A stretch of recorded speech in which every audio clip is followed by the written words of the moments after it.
What's up, everybody, man? We talking the quarterback direction of the New York Jets, the New York football Jets. So, without further ado, come on in, like the video, subscribe to the channel. Yeah, y'all come on in the building. Y'all already know what time it is. I'm out here. The tailgate experience. Victory. Go. All right. Deep down. Let's keep it down. What do we got, man? I hear y'all as Royals, Lions, and one. Oh, man, this on. So y'all, we gonna be out at 6. Y'all know what's on.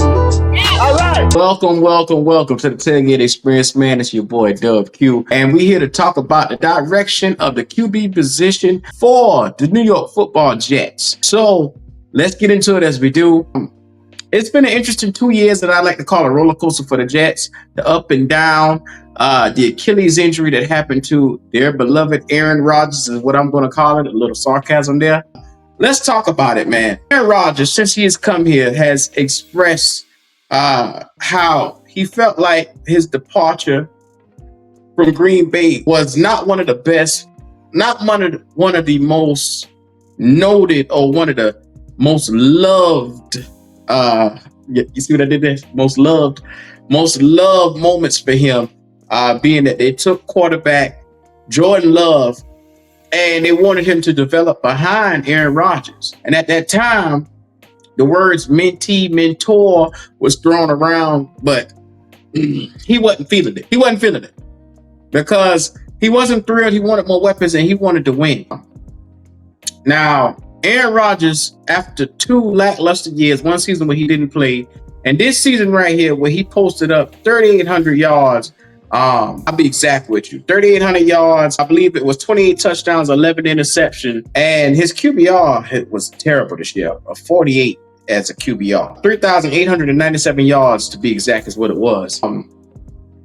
It's not a good year for him by his numbers, but those numbers are still good numbers around the league. For him, let's go back to 2021. He had 4,137 touchdowns, 4 interceptions, and he had a 74 QBR. 22, he had 3,600 yards, 26 touchdowns, 12 interceptions, a 41 QBR. That's the year that they decided to move on from him. So I just went back to give you a little bit of history and what his numbers usually look like. He usually levels around that 70-ish QBR, and he'd give you close to 4,000 yards every year. But that being the case with the Jets, it just seemed to be a whole lot going on with their coach, Robert Saleh, being fired mid-season. It wasn't a thrill to watch this. Like I said, the future potential, the 41-year-old future Hall of Famer. He expressed interest this week on Pat McAfee, saying that he would like to stick around. He knows the power is no longer is in his hands. He even suggested that he would like to mentor for the successor that's going to be chosen.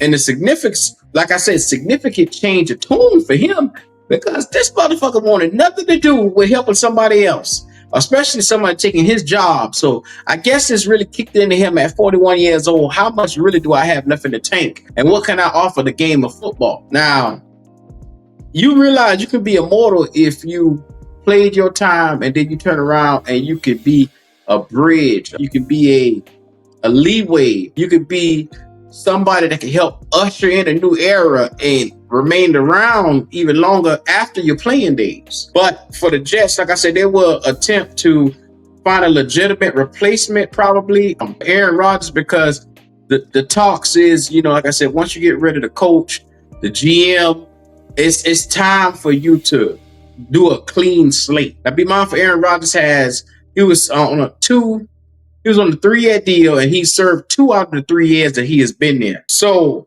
with 1 year left, I'm guessing he has no choice but to feel like he wants to usher in a new era, because at 42, he'll be potentially retiring, if not forced out of the door this year to retire. But you got Tyrod Taylor on this roster, who has been a serviceable backup his whole career. And then you have young Jordan Travis from Florida State University, who we thought could potentially be the future for this New York Jets organization. But the problem is with him is he got injured his final year at Florida State, and he was drafted basically on the injury bug. So in a nutshell, if you're a Jets fan and you're watching this, you're saying, I want Jordan Travis to be the guy that ushers in the new era. Well, from what the reports has been coming out lately, that Jordan Travis, the New York Jets quarterback, has been having an alarming setbacks to his injury with his leg, which is bad because you would want young fella like to have this year, which was his first year, to sit back, learn from Aaron Rodgers, come in because you're not playing on the field, sit back and mentally get your reps. But he wasn't able to do that because, like I said, rehabbing and trying to get himself together. They're saying, like I said, it's been multiple setbacks in his rehab process and that he has not progressed as the team would have hoped. The Jets do not expect Travis to return to practice at any point in time. That's bad. That is very bad. And that was the interim head coach, Jeff Ulbrich, that put that out there when he spoke to the reporters on yesterday. So this is crazy. He was a day 2 pick for them. Like I said, he helped lead Keon Coleman and those guys that you saw there at Florida State that had a pretty good season. Where a lot of people felt like they should have been in the national championship, but they didn't make it. Once he went down. So with that being said, he's a serviceable, very good young quarterback. He can get the job done, but the problem is his availability. And it looks like with the type of leg injury that he has, he might not even suit up for the Jets his entire rookie contract, his entire rookie deal. And that's the problem where if you're a Jets fan, you sit in limbo because you have Aaron Rodgers who helped create this mess that you have here that got the coach fired. And now, like I said, him coming off an Achilles, you're sitting there saying, okay, we want to usher in a new era. He wants to now be a bridge quarterback for your young and up and coming. You have a veteran in Tyrod who's sitting there, who I think is the true bridge that could help, your team a lot more than Aaron Rodgers could right now. But then you got Jordan Travis, who's supposed to be the young fella that you're supposed to be ushering, but he's rehabbing with injury. And it don't seem like this injury is going to get any better. And let me tell you, you better learn from Robert Griffin III with that leg injury. You better treat that thing as tender as you could, because one wrong false step, that's your ass. I'm going to tell you that now. So with that being said, I think that they're going to look into this year's draft to potentially get somebody that they could bring in and allow Aaron Rodgers or Tyrod Taylor to be the bridge to. And with that being said, there's a bevy of guys, but I think that there's one guy to me that fits the bid that they could bring in. And that's Will Howard. Will Howard from the Ohio State, to me, is the best chance guy that you can have come in and potentially learn. And you don't have to get him in the first round, because the Jets are sitting at number 7 and then they're sitting at 42. For their next pick. So with that being said, in the second round, Will Howard will be, he has a third round grade on him. You go ahead, you select him with that pick number 42, bring him on in the door, and then you allow him to learn from Aaron Rodgers, sit for an entire year, let Aaron Rodgers finish off that final year that he has. And then, like I said, you allow Will Rodgers to come in after being molded by a future Hall of Famer. Hopefully he don't pick up the attitude aspects from him, but let him be molded by a future Hall of Famer and Tyrod Taylor, who is also there. I would bring both of them guys back and see what you have in Will Howard come next year. Because like I said, he's a guy, you seen him right now. He helped reshape that Ohio State offense that you seen that was predominantly known, that team was predominantly known for defense with Jack Sawyer and the crew and Tumalo and all those pieces that they have on defense. He has helped remold and rebranded that entire offense. And so they're doing the unthinkable right now, because it's them and Notre Dame for the potential championship. So all I'm saying is Will Howard stands a chance to come in. He's a late round quarterback that you can get.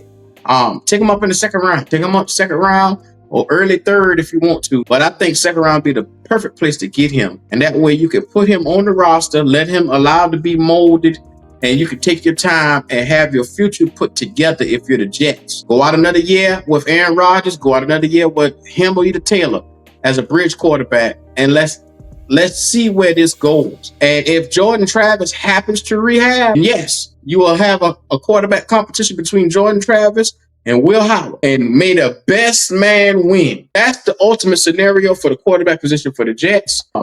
They may look to take somebody else. They could take a Riley Leonard, but I think Will Howard is the best fit for that team with the weapons that they got around him. So shout out to Garrett Wilson and the crew. Y'all already know what time it is, man. This has been the Tailgate. If you're a Jets fan and you're watching this, tell me how you feel. Am I off? Am I on? Do you think it's a good idea? Do you think this is something that you think they'll potentially do? Like I said, you never know the landscape with a new coach, a new GM coming in, how they think, their mind frame. Is it a win now thing? Because this team is still reconstructed. This is a good defense. You never know which direction they want to take things. But if I had to be a guessing man, and I took a look at this roster, that's the direction that I would take, because you live and you die by quarterback play. Aaron Rodgers had 3,800 yards, and like I said, it wasn't his best year, but you can slowly start to see his decline. And the last thing he's trying to tell everybody right now, he don't want to be a distraction. He realizes that his time is over, and he wants to help usher in a new era. So with that being said, let's usher in a new era right here on the Tailgate, man. Make sure you like this video and show that love. It's your boy Dub Q, man.